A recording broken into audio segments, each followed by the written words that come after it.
So you and who is it? Matt Baker, in The Athletic. You dug into. You got email receipts, if you will, at North Carolina for something called Carolina Blue, which is a code word for. Did we ever solve that? What is Carolina Blue the code word for? What did you reveal? Yeah, so the Carolina Blue matter essentially has been the code name for North Carolina's behind closed doors look into conference realignment and basically seeing what the Tar Heels' options were as the landscape of conference realignment has consistently been changing. And, this is a project that dates back to September 2022. That's when North Carolina first sort of engaged outside counsel trying to look into, hey, legally speaking, what are our options? That obviously was about 14 months after the SEC announced that it was taking in Texas and Oklahoma. It was about 3 months after UCLA and USC announced they were going to the Big Ten. So, again, starting during one of the most volatile times in modern college athletics. And that investigation, those explorations have continued all the way up through at least November of last year, according to our record. So, I think a lot of people sort of assumed that North Carolina was probably doing its due diligence behind the scenes, but certainly being able to actually put a name, specifically a code name to it all with some receipts was interesting. I enjoyed the code name. I thought that was very good. Now I wanted Matter to also be capitalized and made the whole thing was Carolina Blue Matter because that would have been great. But I get Carolina Blue. I kind of likened it to Code Red, but that's was also something that wasn't necessarily a real thing. Brendan Marks from The Athletic is joining us. Who was behind this mostly at UNC? Yeah, so, I think it's something where obviously Bubba Cunningham, the athletic director, is going to be involved just as the person in charge of the athletic department. But obviously when we are talking about matters of the highest order at North Carolina, this is something that's going to involve the president's office, the chancellor's office, the board of trustees, the general counsel, really the highest profile power players in Chapel Hill, people who would eventually, if North Carolina was ever going to factor into conference realignment in some way beyond what it has so far, which is basically as a bystander, those would be the people who would be pulling the strings, making decisions, having those conversations. So it's not necessarily something that was spearheaded by any one person. However, as you mentioned, we did also receive and obtain an email from John Pryor, who's the chairman of the Board of Trustees, from April of 2024, in which he says very clearly, we need to be looking at ways to get out of a conference that no longer serves us. So especially given Pryor's history, the fact that he was obviously instrumental in North Carolina hiring Bill Belichick, the fact that in January of this year, as the Assembly first reported, the president of the UNC system, Peter Hahn, sent a memo directly to Pryor and the chancellor saying, hey, stay in your lane. The fact that the email was coming from Pryor with such strong language is certainly notable as well. Yeah, and the reason why that's significant is that the Board of Trustees really is just an advisory board. They really have no power, especially over athletics at the university. And Pryor comes off as a big fan. He's butted heads with Bubba Cunningham. He's called him on the carpet. They audited, right? Didn't they audit the athletic department at the behest of John Pryor? They did, and actually, it's funny, another line that we have in the email that we obtained is, Bubba Cunningham is the first athletic director to kind of publicly put out there the fact that it would be roughly $600 to $700 million for a team to try to pay its way out of the ACC, both combined via the exit fee and then buying back your media rights for however long would be left on the contract with the ACC. So Bubba Cunningham is the first person who put that out there, and in the email we obtained, Pryor directly goes against that and said, I've got no desire to disagree with our own team, particularly in public, but no one should be making statements that quantify the exit cost at $600 to $7 million. That perception only hurts us. And oh, wait, that was a month before the issue that you're talking about, in which case Pryor had the athletic department audit Bubba Cunningham for his efforts. So the timing of all of this is certainly interesting. It's not a coincidence. Let me put it that way. Brendan Marks from The Athletic is joining us here. I'm not suggesting in any way, shape, or form that Bubba Cunningham said that first here on this show. But he said it to us. I'm sure he said it in other places too, because I did the math, and it was clear that there was no way out of the grant of rights, and that ultimately the grant of rights, that media money that would not go with you wherever you went, and that money would come to the ACC instead, plus the exit fee, was going to add up. My feeling was, even if you settled, you would settle at $500 million, and that would be on the low end. That's just doing the math on the whole thing. So Cunningham was right, and that's that. I think that appearance, he also told Florida State to shut up and be a good partner. I don't think Bubba wanted to explore. I mean, I think you have to. You have to look at what's going to happen. Do you think that there is behind the scenes, and this is probably a stupid question to be honest, that they wanted the ACC to disintegrate, that John Pryor and others like that wanted the ACC to fall apart so they could go?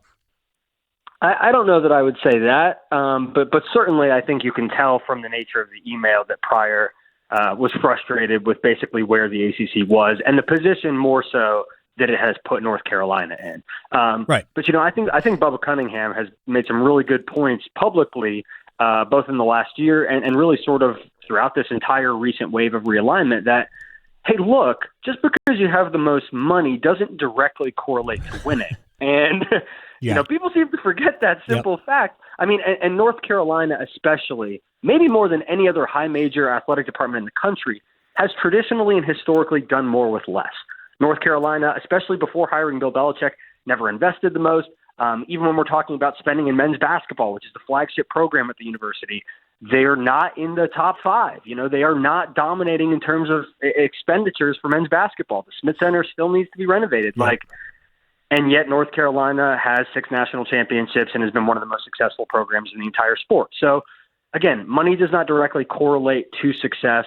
I think certainly Bubba has a better view of that than maybe someone like Pryor, who is more focused in the monetary figures and doesn't know everything that's going on within the inner workings of the athletic department. But no, certainly I think that he was frustrated. That comes through in the email. Again, the idea that the ACC is no longer serving us. Now, if that was a statement coming from Bubba Cunningham, it would have been national news. The fact that it's coming from, trying to think of the most diplomatic way to say this. Well, I'll say it. Coming from a trustee who has certainly perhaps overextended his authority. You mentioned the Board of Trustees does not have authority. No. It took the president of the UNC system to spell that again for John Pryor verbatim. He got sued, right? Didn't they get sued? Yeah, I mean there have been multiple instances. They settled for violating basically going into closed session when they weren't allowed to discuss budgetary measures. There's actually another potential pending suit against the board for the way they handled the Bill Belichick situation, going into closed suit and being willing to make this monetary investment without making it public. So, yes, again, the Board of Trustees at North Carolina has certainly been in the news far more than you traditionally like the board of the university to be. All right, final thing, and we're actually going to go to your day job, actual basketball. You said on this program probably 2 months ago that North Carolina would have to go 15-5 in the ACC to get an NCAA tournament bid. That bus has left. Do you see a path forward for them that does not involve winning the ACC tournament and making the NCAA tournament? I think if North Carolina, so North Carolina has got 7 more regular season games. Right. The only one of consequence in that schedule, actually the only one that's inside of the top 75 nationally, is the regular season rematch and finale against Duke. Again, you've got a lot of slop on that schedule. Otherwise, obviously, that starts going to Syracuse on Saturday, NC State, Virginia, Miami, one of the worst high major programs in the entire country, Virginia Tech. If North Carolina wins all of those games and beats Duke, it now suddenly has a second quad one win. There's only been one team that's gotten into the NCAA tournament since the net rankings were introduced that had one quad one win. Having a second one, winning out the rest of the season, maybe winning a game or two in the ACC tournament. If you squint, you can make that argument. However, what's the confidence that anybody has in that being possible? I mean, for me, it's a 0 right now. Yeah. I don't see a way that North Carolina runs the rest of the regular season. Obviously, I don't see a way that they beat Duke in the regular season finale, given the way that the first matchup went. To me, it is not guaranteed, obviously, because anything can happen. I mean, look at 2022. Sure. I find it very hard to believe that North Carolina is going to make the NCAA tournament. And I think North Carolina fans are finally starting to reckon with the reality that for the second time in 3 years, they're going to have a preseason top 10 team miss the field entirely. I think that speaks more to the preseason rankings than it does, because once I watched them play, I went, I don't see anything up front, and that was always going to be a problem for them. But at least R.J. Davis is starting to shoot the ball well again. He is.